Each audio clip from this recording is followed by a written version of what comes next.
Welcome to Finding Solutions with eBay Joey and Stevie D.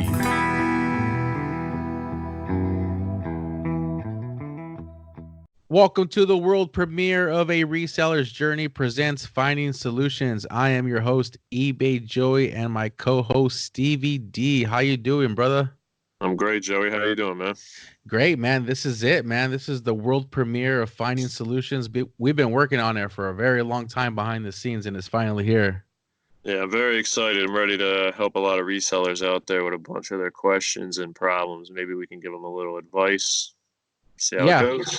absolutely, man. I think that's the name of the game. You know, we're gonna try it out. You got two guys here that have a lot of experience, and I think we can really help some people out, man. So, why don't you tell the audience who you are? I did interview you during season 1 of A Reseller's Journey, episode 2. So, just give them a little bit of background of you. Yeah, so I'm a retail sales manager myself in a large 100,000 square foot retail showroom. I oversee a large staff of employees, and I've been reselling for probably close to 20 years at this point now in some capacity. Focus right now mainly in retail arbitrage, doing some online arbitrage as well, and I have a large eBay store. Also have Instagram and YouTube now, where I'm putting out my daily hustle videos on there for everybody to see. That's at Stevie.d.resellling. Yeah, and the YouTube channel is great. Thanks. You're pretty much putting out I believe a video every week, right? Yeah, I'm trying to do one a week. Sometimes I get in two. Right now I'm still in a busy season at work. So after the new year, I'll probably be trying to get it near two a week. Nice, nice. All right. Well, the first question comes from resell underscore vulture. He wants to grow his business, Stevie. He's at the point where he's thinking about bringing on an employee. So he contacted us at the show and said, "Hey, man, can you guys help me out? Can you guys find me the solution?" So I think this is a great question, especially for a lot of resellers out there that do want to level up and they're, scaling their business and they're at that point now. So we will be breaking down this into 3 different phases. And why don't we go ahead and get started on the hiring part, Stevie, of bringing on an employee? All right. So as far as the hiring goes, this is one thing that I handle quite a bit in my job. I do, as most people know in retail, you have a lot of come and go. A lot of employees don't last for the long term. So, some of the things that we do is we source through online. We source through Glassdoor, Indeed, mostly Indeed, Simply Hired. There's quite a few platforms that you can go to look for talent. Um, from the way I'm going to look at this, discussion is hiring through an online service. It's going to be an extensive screening process. He's going to have to make sure that he can bring in somebody that he can trust. He's going to have to determine whether he wants one or two people. There's a lot of different decisions that got to be made here. So kind of what I did was I looked at some of the numbers. I know you asked him and got some of his generic figures as far as what he was doing as far as sales. So average buy cost is around $7 buy cost. Average sale around $25. So after fees, he's clearing about $13 profit per item. He's shipping 60 to 70 items out a day. So we're looking at like $800 to $900 profit per day that he's pulling in. That's about $6,000 a week. It's about 24 grand a month. So that's substantial income. And I know when you spoke to him, one of the things that he thought, this would help him in is he wants to be out and he wants to source. He doesn't want to worry about the photography. He doesn't want to worry about the listing. He doesn't want to worry about the shipping. He feels he's more vital in the field sourcing, and that'll drive his business. So what we're looking at basically is if you're looking at hiring a half decent quality associate, which I think at $15 an hour, you should be able to get somebody of talent. I mean, you're going to have to do quite a bit of interviewing and make sure you feel comfortable with the person that you bring in. That's going to put you at about $2,400 a month, which is about 10% of the profits on the volume that he's doing now. I think that's very fair. And if he's going to be out in the field sourcing all the time, he should have no issue being able to scale up, possibly double what he's doing now. That could take it down to about 5% of the profits per month. So for me, this is a no-brainer to be able to go out and hire talent.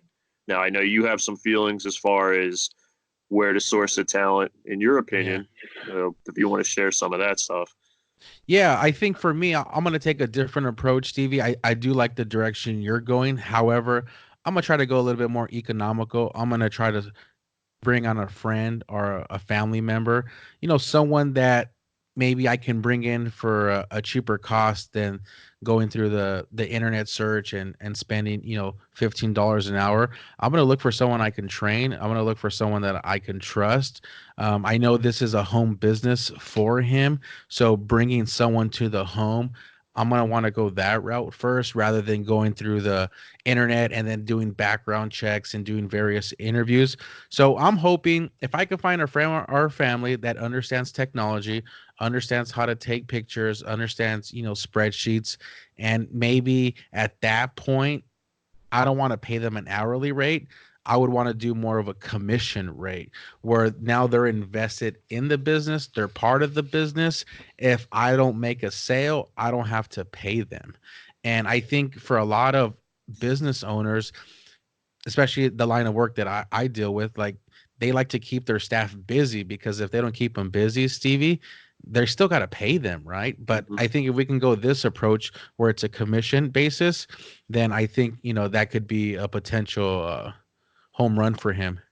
Yeah, absolutely. Now, question that arises when I think about commission basis is we have to make sure that I would assume if we're resell vulture, we need to set Yeah. the guidelines though of what we want these pieces listed at, because this could be somebody who could potentially be underselling your product just for the sake of closing transactions and making money.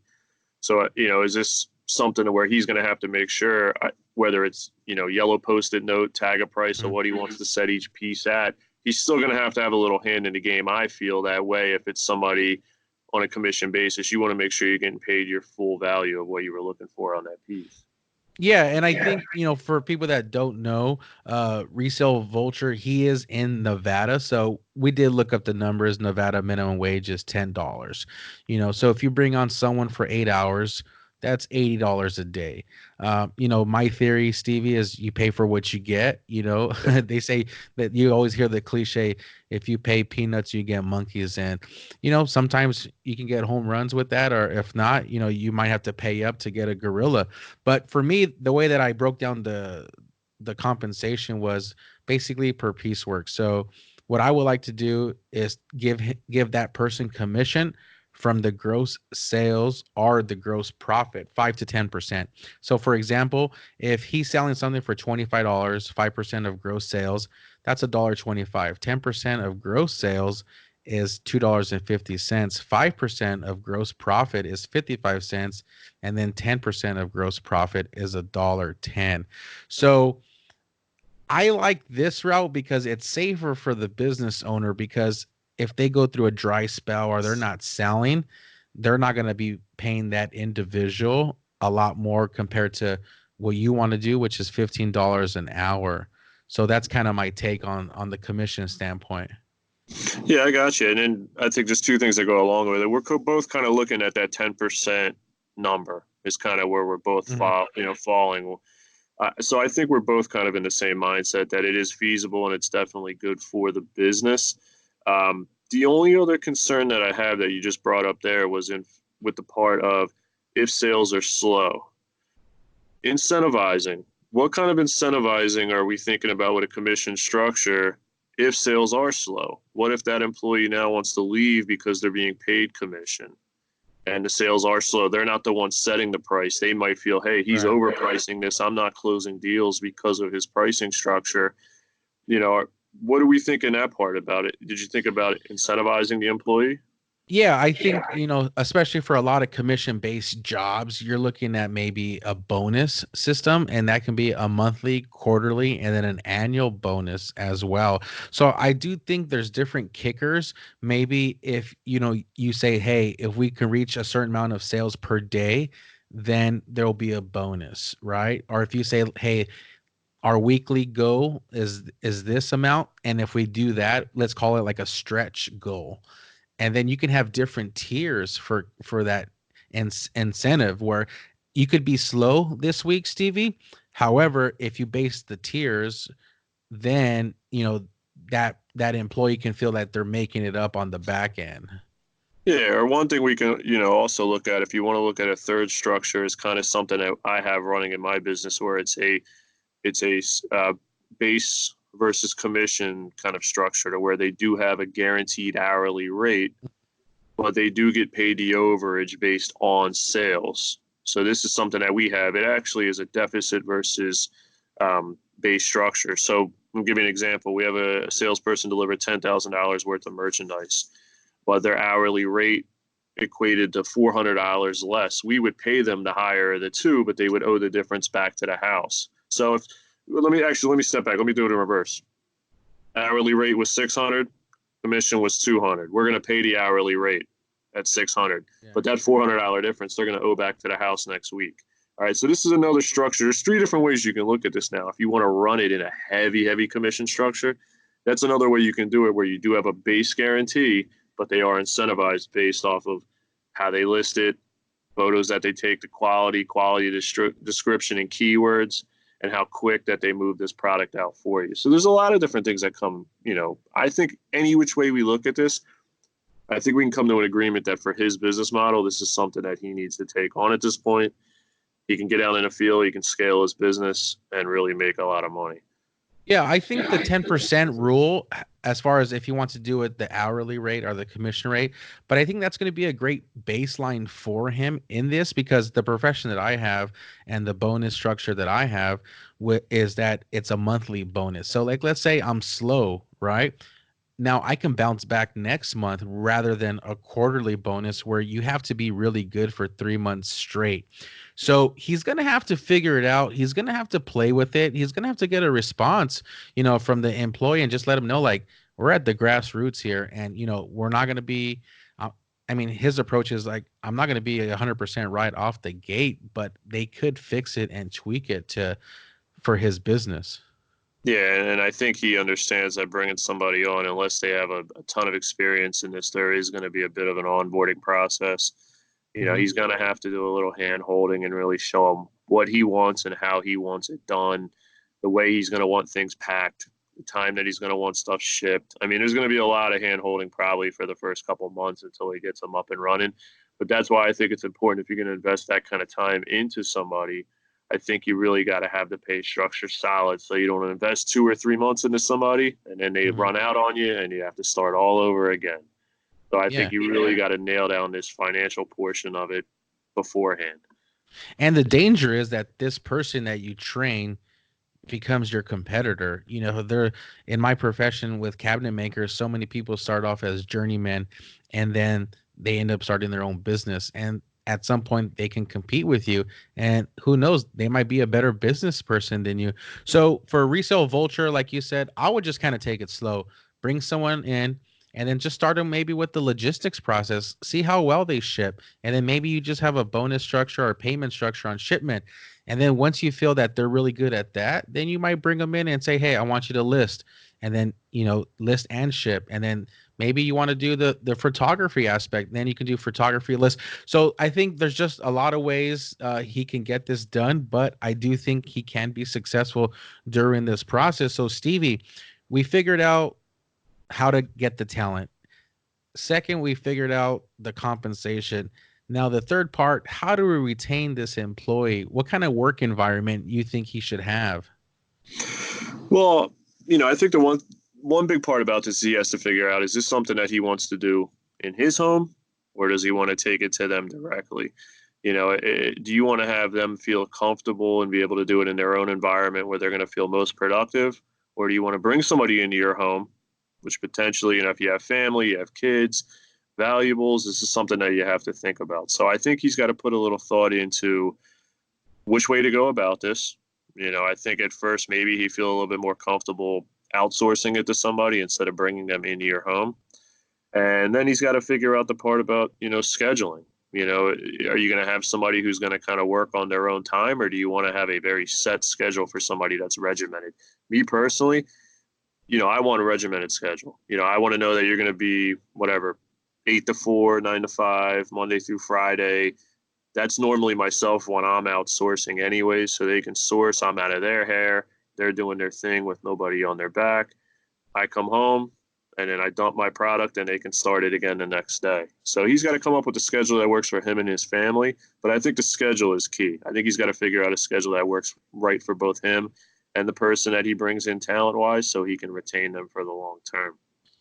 Yeah, I like the as far as working remotely. And I think there's so many jobs these days where with the power of the internet and technology, you can work remote. And so for me as a salesman, I my main thing that I need to do my job is my laptop.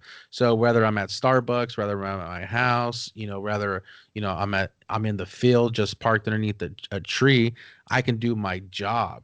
And so I think maybe he comes up with the schedule for this person and they say, okay, well, you can take the pictures and then the next day, you can just go list at your home and that might work. But I think flexible schedules are key, especially now in America. We're just so busy, man. I mean, we got things going 24/7 and it's not all about monetary, but maybe a flexible schedule might really benefit resale vulture and bringing someone on. I'm a big fan of snacks, drinks, breakfast, just a really cool environment. I think that's a way to kind of keep talent in and just keep them happy, man. Is just offering some free stuff here and there. Yeah, and I think in the age of the millennial hire now at this point, I think, listen, it's an honest thing. I go through a lot of issues trying to figure out ways to bring millennials into my workplace. It's a very, very heavy particular business structure that we have, and a lot of people don't want to work nights, weekends, holidays, things like that, and that's what my business calls for. So, if you can find fun ways to really find, I think the millennial hire is going to be probably the most correct for his business as far as technological, as Mm. far as motivational. If you can find the right things to push the buttons in, like you said, fun environment, whether it's music playing, just very low pressure, a flexible schedule like we talked about. Those are the kind of things that he's going to need probably to retain this employee. Yeah, absolutely, man. So I really hope, the information that we provided not only helps, resale vulture, but it helps a lot of resellers that are maybe at that point or potentially someday they're thinking about getting to that point. So um resale vulture, keep us posted, but we appreciate you asking us the question.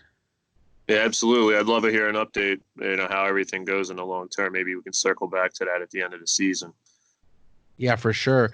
I would like to thank the audience for tuning in. If you want to find a solution for your business, you can contact us via Instagram at a reseller's journey, eBay Joey, or at Stevie.d.resellling, or the show's website at a resellersjourney.com, where you can submit a question. If you like what you're hearing, don't forget to subscribe and follow on Apple Podcasts, Google Podcasts, Spotify, and YouTube.